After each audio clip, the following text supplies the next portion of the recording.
continue to ask. He's a sweet. Hello, and thank you for joining us today on this month's episode of the Transit Talk. I'm Roger Marenco. And I'm Pete Wilson. And with us today, we've got a couple special guests. We've got Carol from Woods, and we've got Terrell with a T. Terrell with the T, Carol with the C, from Kirkland. Ladies? Hello, everybody. Hello. Thanks to everybody for being here today. Friends, remember that the Transit Talk is a monthly grassroots educational program organized and brought to you by our fellow co-workers to bring you the two single most important fundamental elements of any and every movement. Number one, educating ourselves. Number two, organizing ourselves. That's exactly what we're doing here today with the Transit Talk. Today's episode deals with a variety of questions that we have received from many of our co-workers from all the different stations. We cannot get to all of them due to the lack of time. However, we're going to get to some of them. And remember, no question is a dumb question. We are all here to learn from each other and from one another. You might have the answers to some of these questions. You might not know the answers to some of these questions. But like I said, we are all learning together. So, bring in the first question into play. Terrell with the T. What is the first question that you have there? The first question I have comes from Chris from Kirkland. Chris asked, I lost 2 days of work because they didn't let me come back because my doctor's note didn't say no work restrictions. This is messed up. Why does the doctor note have to say that if he's clearing me for work? Well, Chris, did you know that after a sick leave absence of more than 5 working days, it's mandatory to have a doctor's note. But also, according to the MOU Article 25.3, the doctor's note must state date and time of treatment, duration of your illness, the date you're cleared to return to work, and whether or not you are able to perform your regular duties. And that's according to the MOU, correct? Yes, Article 25.3. Article 25.3. You can find that Article 25.3. You know, Terrell, I think in regards to this question, or Chris, I should say, I think Section C, which states date cleared to return to work and the operator is capable of performing the operator's regular duties, I think that's pretty much where many operators sort of get lost in translation, because what our employer is specifically asking is they're looking for 3 words that say no work restrictions. You can return to work, but it has to say no work restrictions, and or something similar to that aspect, letting the employer know that you can perform all of your duties. So I guess it's not sufficient enough that the doctor says, okay, Terrell, you can return to work. The employer, our employer, wants to know that you can perform all of your regular duties. Hence, they're asking for those 3 words, no work restrictions, and or something similar to that aspect. What do you have there for the next question? Okay, the next question is Mel from Potrero, and Mel asks, why can't we extend passes for our children over 19? I was told that back in the days it used to be 24 or 25 years old. Well, Mel, according to the MOU Article 4.43, it states that SFMTA shall provide operators, their spouses, and legal dependent children under the age of 19 years of age who are living with the operator system passes. So your legal dependent must be under 19 and living with you to obtain a system pass. Right. Okay, so that can be found on what section of the MOU? MOU Article 4.43. Article 4.43 in the MOU. Now, you know, Mel. Hi, Mel. How you doing? It's interesting that you bring this up, because I've actually spoken to a couple of people over in management, and they've stated that this dependent pass, in terms of the age, they stated that back in the days it was higher. I don't know if it was 24 or 25. However, when I asked some of our union representatives, they disagreed by stating that it's always been at this current age at 19. But in regards to your original question, why can't we extend the dependent passes? You're right. Why can't we? That's something that needs to be brought up when this contract is over, and in negotiations, the future administration that comes into play will definitely bring that issue up, because I fully agree with you 100% that it should be extended to an age higher than 19 years of age. Can I say something about Yes, that? please. Actually, somebody who has two children who has, my kids do have those passes. The word, when you said one word, it popped out, which is dependent. Okay, so if your kid graduates high school and is 21 years old and moves to Chicago and gets a job dancing for the ballet or something. 21 years old, Pete, I think they'd be graduating high school at 18. If they had graduated, thank you. Let's use it, yes. It's just semantics, but thank you, Roger. Right. What my point was, let's say somebody has moved away and or they've got their own job. They're a computer whiz. They're not maybe not a dependent anymore. But what about your kids who are going to the junior college, as they call it here, a city college, and the city college is free, right? Right. Wouldn't it be nice if they had free transportation? Now, the city does have a free program for youth that you can apply for, and I don't know, 3/4 of the kids that go to public school, probably a number of a percentage like that, are provided free transportation. My kids have that pass, and they have the regular dependent pass because they qualify for both. So I'm sure there's quite a few operators who do not make so much money that your kids do not qualify for that. So the city actually isn't losing money on my dependents because they're covered under a different program. So maybe the next administration could use that for a little bit of leverage, that 19 or 20, or graduating high school like I did at 21. But if they're still in college or something like that, and I'm having to pay for my kids through college, I agree with you that a dependent pass would be good. I agree. There's many operators in the force that I know of that still have their children living at home with them, and the children are almost 100% dependent on their parents. So I fully agree with that, 100%. Carol with a C. All What's right. next on the questions? Looks like, Pete, we have a question for you. Rachel from Woods asked, if I work RDO and it's holiday, do I get paid double time? That is a great question. Do I get paid double time? Now, I'm going to take that question just a little bit to the side. We have paid for 13 holidays, right? So chronologically, Roger and I went over this the other day. Holidays you get paid for. Let's start it off at the beginning of the year. Okay. New Year's, okay? President's Day. Okay. Martin Luther King Jr. Day. Okay. Memorial Day. 4th of July. Labor Day. Veterans Day. Thanksgiving. Black Friday, or the day after Thanksgiving. And that's 9. Then you get, was that 9 or 10? That's 9. Then you get, no, now I miscount. Oh, excuse me. Christmas. Can't miss Christmas. That's 10. Then, of course, you get your Personal birthday. You get your birthday. And you get your 2 floating holidays. Now, how do we get paid for vacations? So the answer actually to the question is no. How do we get paid for vacation? Every vacation, you basically get 8 hours. Now, let's say you're at full pay.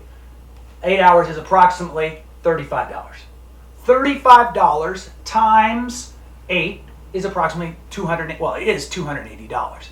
So for each vacation, you get paid $280 on each vacation day. That's if you're making Full pay. Well, I got the numbers here for you if you'd like, Roger. And we can give these to the producer so he can put them down later. But if you're making 100%, you're making $280. If you're making 90%, it's $252. If you're making 80%, it's $224. If you're making 70%, it's $196. And 63, it's $176.40. okay. So each vacation day you get paid that. So let's say I work on Thanksgiving, because I typically work Thursdays, and my run pay is $325. I'll get my $325 plus $280. Okay? Is that double time? No, because double time would be my $320 times 2. That would be double time. You get your $320 plus your $280. Okay. Okay? got it. Why? Because your run pay includes overtime. It includes lunchtime. It includes nighttime differential. It includes maybe some travel time on certain runs. So you don't get that on vacation pay. So here's the thing. If the vacation, like Veterans Day, changes days of the week, and so does 4th of July. If you work 4th of July, you get paid an extra $280. If the 4th of July falls on your day off, you get paid $280.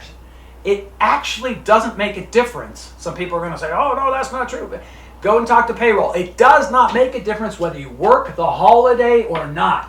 If you work 5 days and you got 2 days off and the vacation falls on your day off, you're going to get paid for 6 days. If you work 5 days and the holiday falls on your birthday, or excuse me, falls on a day you work, you're going to get paid 6 days, 5 days plus the holiday. Okay?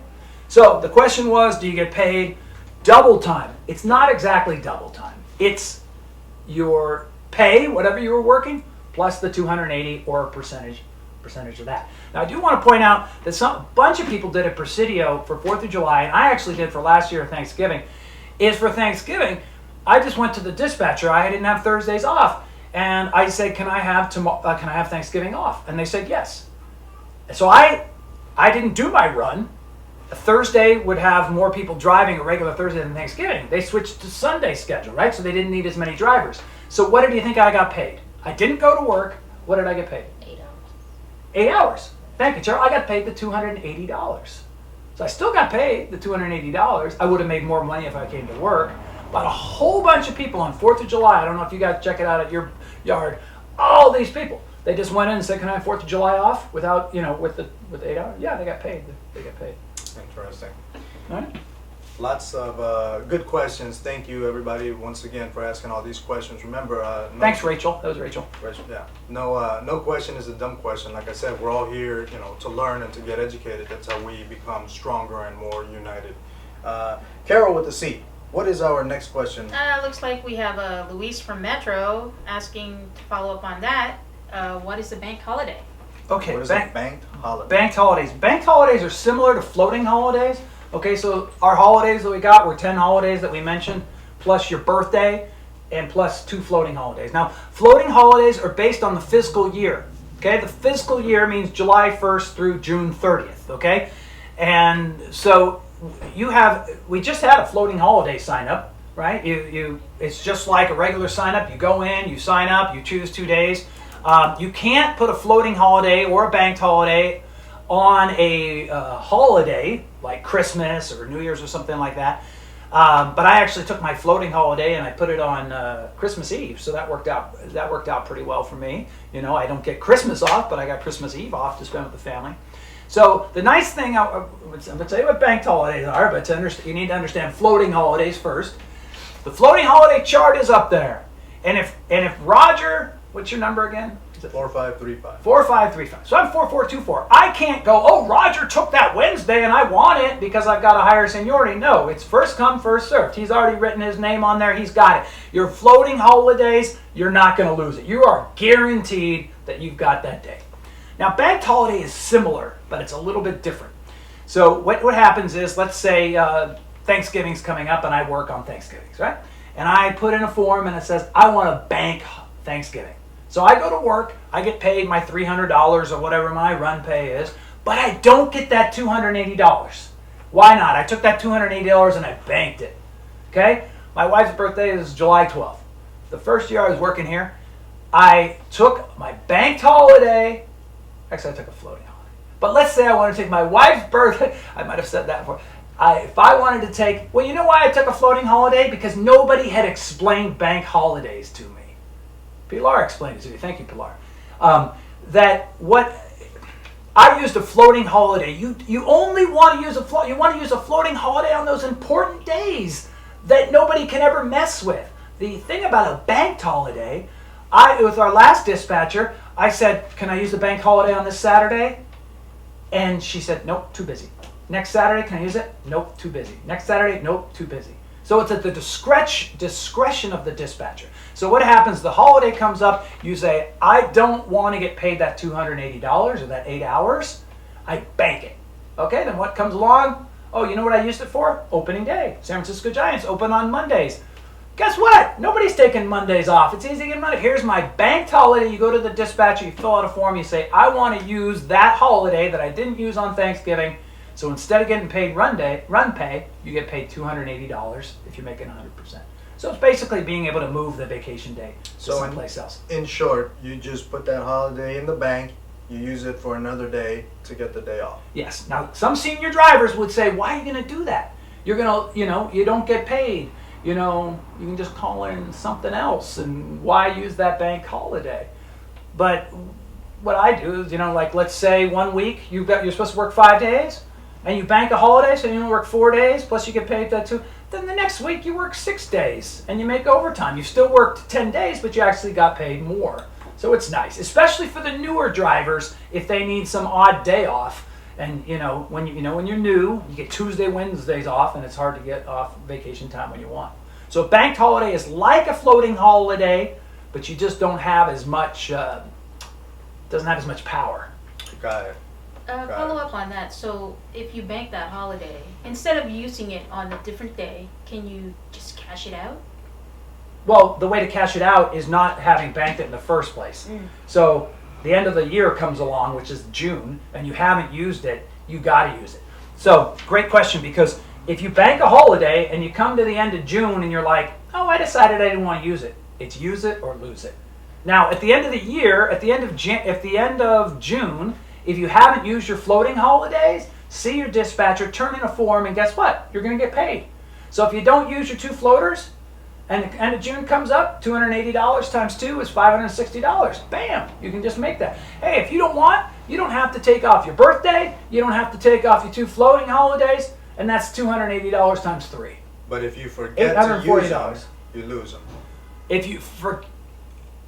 With the floating holiday, if you forget to turn in that form, I've heard you lose it. Yes. With the banked holiday, so that's the thing with the banked holiday with me. It got into June, and she wouldn't give me my banked holiday off. And then it's kind of like, how can the city say you got to use it or lose it, but then they don't give you the day off? Do you know what I'm saying?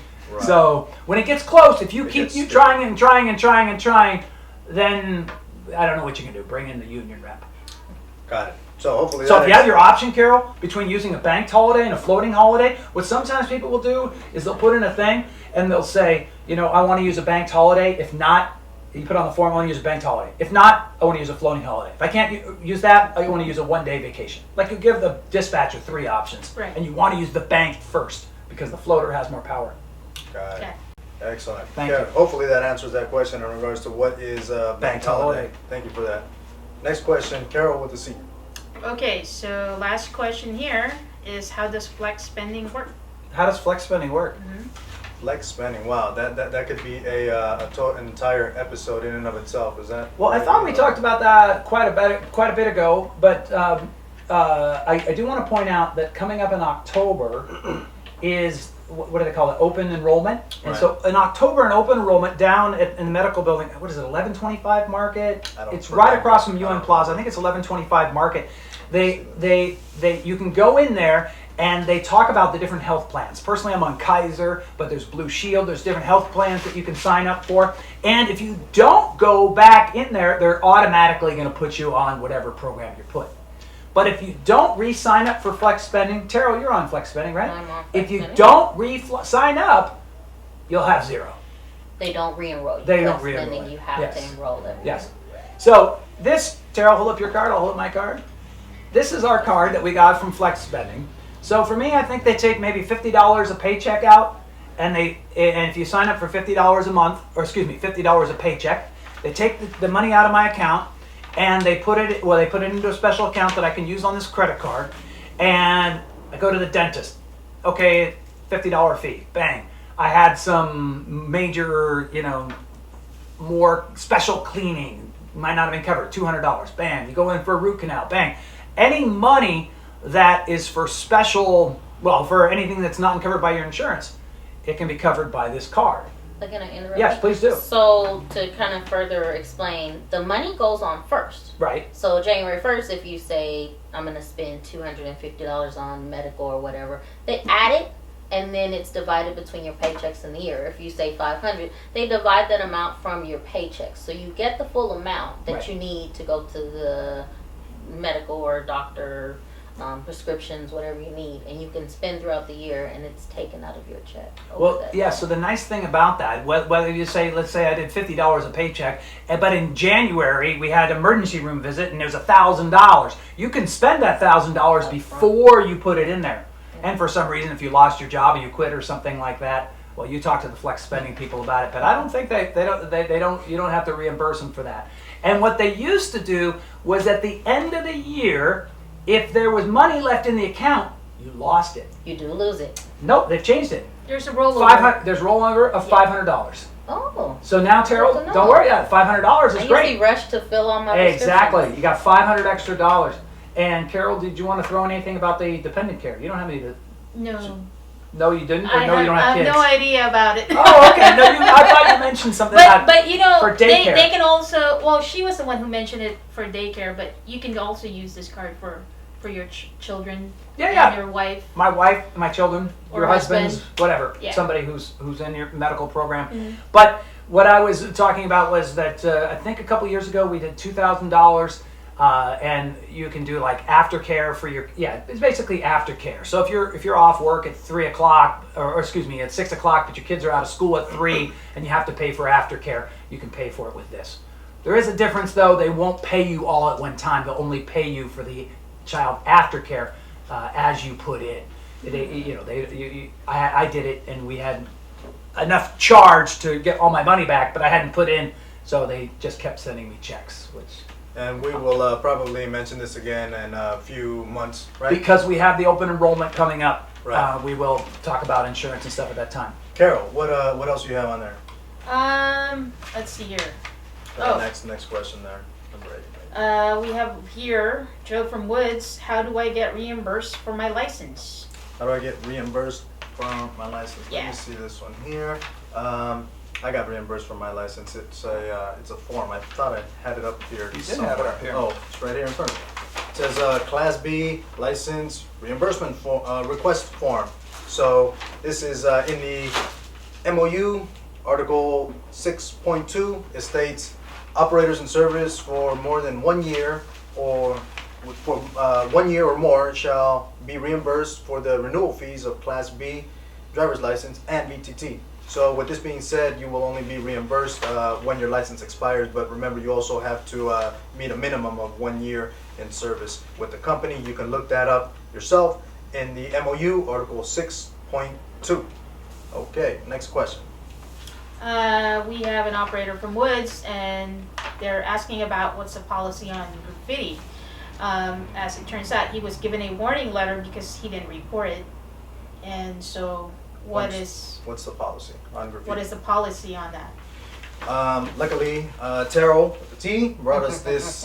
What is this? It's not a policy. What is this? It's a bulletin. It's a bulletin. Sometimes you will find them noted in your detail, your platform, when you pick up from dispatch. But it says here, dings and graffiti happen, but we need you to report new damage to Central Control and to log all damage and graffiti on your defect card. Oh, so that's asking us as an operator to contact Central Control, log it on the defect card.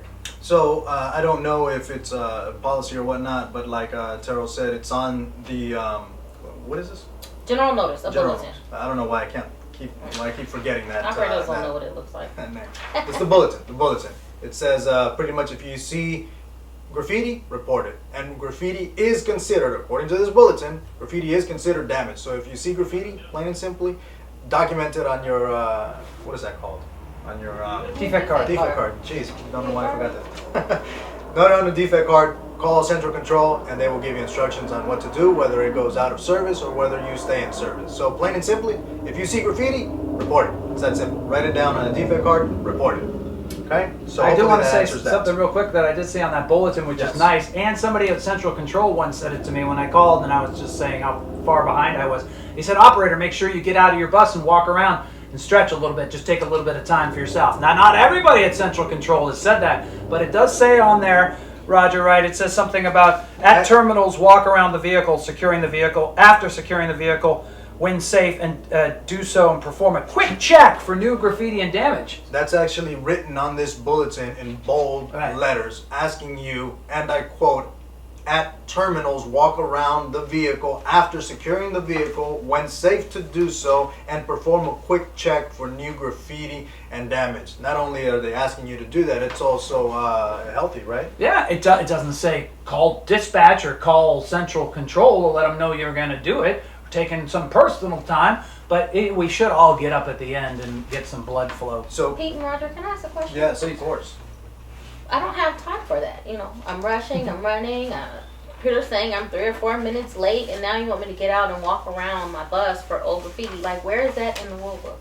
Well, we're running short on time, so Pete, why don't you go ahead and take that one up? A real quick message and response in regards to I'm running late. Since we're running low on time. Oh, well, there's no such thing as late.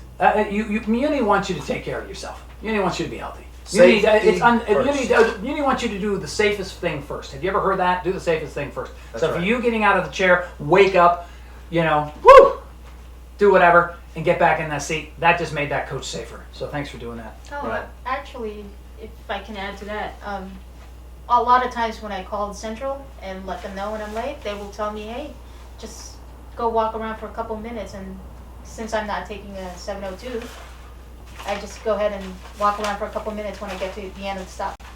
Remember, friends, I mentioned this, don't remember which episode.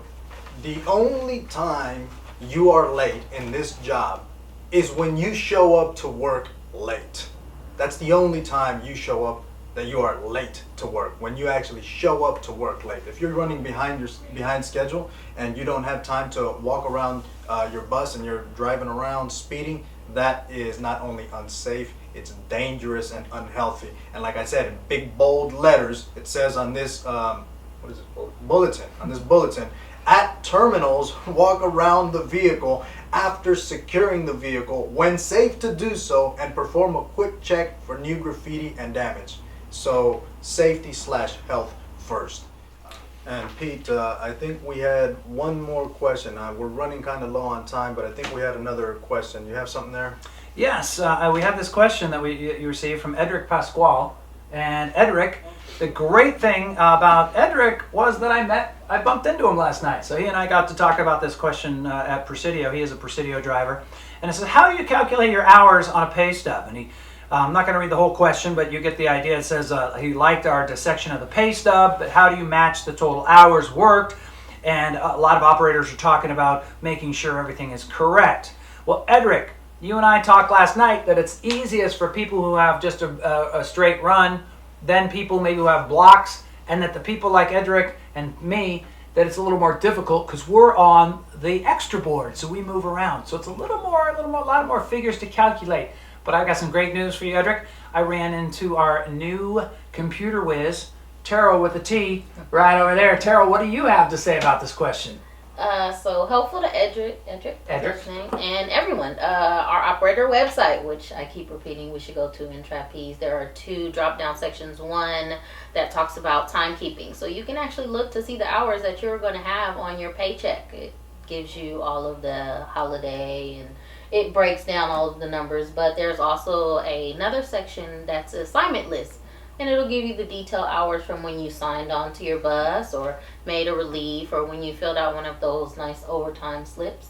Those numbers are in Trapeze. That's sweet. Excellent. So we're going to see if we can put that up on screen in just a minute. But since we are out of time, I'd like to say thanks to everybody for being here today. Thanks to everybody out there. And 30 seconds. 30 seconds. Terrell with the T. What do you have to say? Any last comments, questions, suggestions on your mind? 30 seconds. My continued advice, use the tools that are given to you. The operator team site and Trapeze will give you the most up-to-date information about your pay, your paycheck. And also submit your questions for Transit Talk. You never know which questions someone else may have had and you were able to help them get it answered. Carol with the C. Well, just want to say goodbye, everybody, and be safe out there. And read your MOU so you have a better understanding of it. Pete. Excellent. Thank you. Thank you, Terrell with the T and Carol with the C for coming. Good to have you. Thanks for representing Woods and Kirkland. And I do want to say, it's been fun here making these transit talks. Is this number 10? Yes. Woohoo! With number 10, we should have a little party after. But there's been a lot of information going out and controversial for some people, fun for other people. I just want to say that in the future, I would like to see some sort of training set up for new operators where you can find out this type of information, because it took me 8-9 months before I realized that there was even a floating holiday versus a banked holiday and how that worked. And this is the kind of information that we should be getting. Whether the union provides it for you, the city provides it for you, it shouldn't be the school of hard knocks when you're a brand new driver and you're out there trying to make the schedule, if that's what you try and do, and you're trying to take care of the passenger, this information shouldn't be so hard to find. So let's hope the next administration can work on some sort of presentation, whether it's video or open house at the union office more often for new operators to come in and get informed. And when Pete refers to the next administration, he's referring to elections coming up at the end of the year in December for this union. So remember, keep your eyes and ears open for those operators that are deciding to run for office. And in the near future, we are also going to be letting you guys know who is deciding to run for office and who the candidates are. Well, friends, seems like that does it for us for the show. I'd like to thank our director, Camlin, our online administrator, David, our behind-the-scenes producer, our lead apparel designer, Mike, and a special thanks to all of you out there for tuning in. Remember, friends, that without you, we cannot move forward. So please get involved. There are many different ways that you can help out. You can make a donation. You can donate your time. Join us at our monthly general membership assemblies. You can donate your energy. Join us out in the streets by passing out educational information. You can donate your intellect by joining us here at one of our future episodes of the Transit Talk. You can also make a monetary donation. For a donation, you will receive one of our t-shirts that goes to show how strong and powerful we are when we come together and organize ourselves. I usually say this line to all the members, that we are the bloodline that gives life to this city. So get educated, get involved, join the movement. Until next time, be safe out there, you guys.